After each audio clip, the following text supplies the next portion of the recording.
Fort Kids! We're the Pillow Fort Kids! Hello, Miss April! Hello and welcome to our Pillow Fort Kingdom. It's so exciting to be here today. We are today in the throne room, as you can see. And being in this throne room makes me think about kings.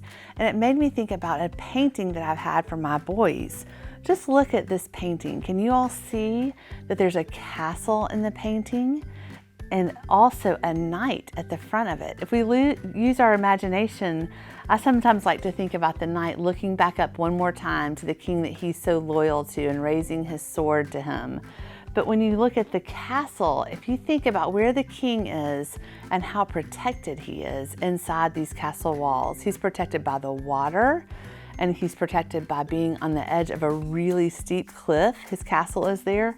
And then the walls themselves are so thick. And besides the walls, there are also knights and other people that are there to protect the king because he is so important. So do you think that it would be hard to bring harm to a king? Or what about if you wanted to arrest a king? It would be really difficult and a very rare thing.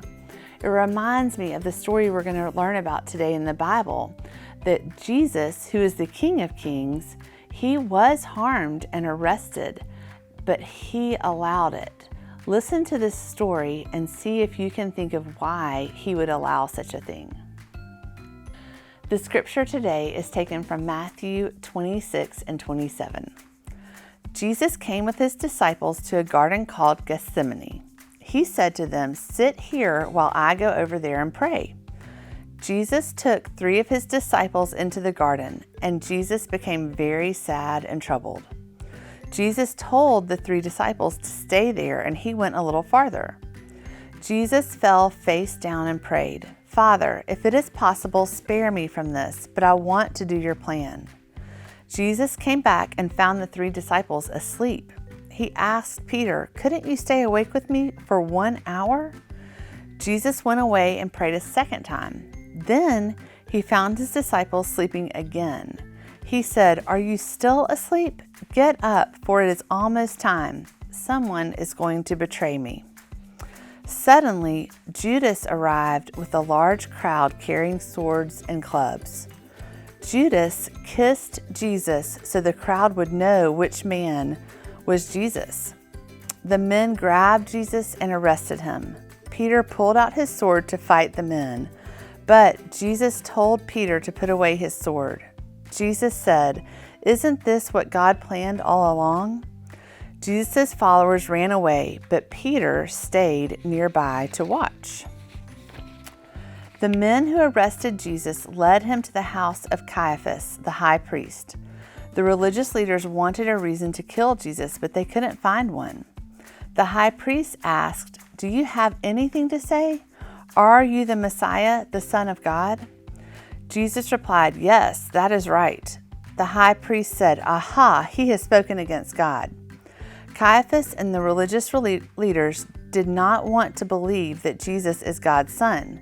They said Jesus was lying, but Jesus was telling the truth. The crowd said he deserves to die.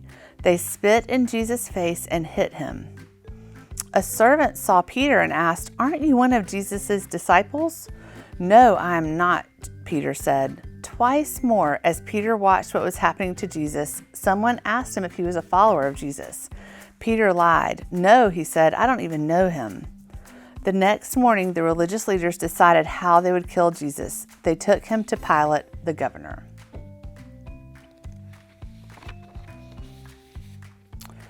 Jesus knew that his death was God's plan to save people from sin. Jesus' friends turned against him, and he was arrested and put on trial. But Jesus did this willingly. He followed his Father's plan in order to bring salvation to the world. He did this to rescue us. See you next time on the amazing adventures of the Pillow Fort Kids!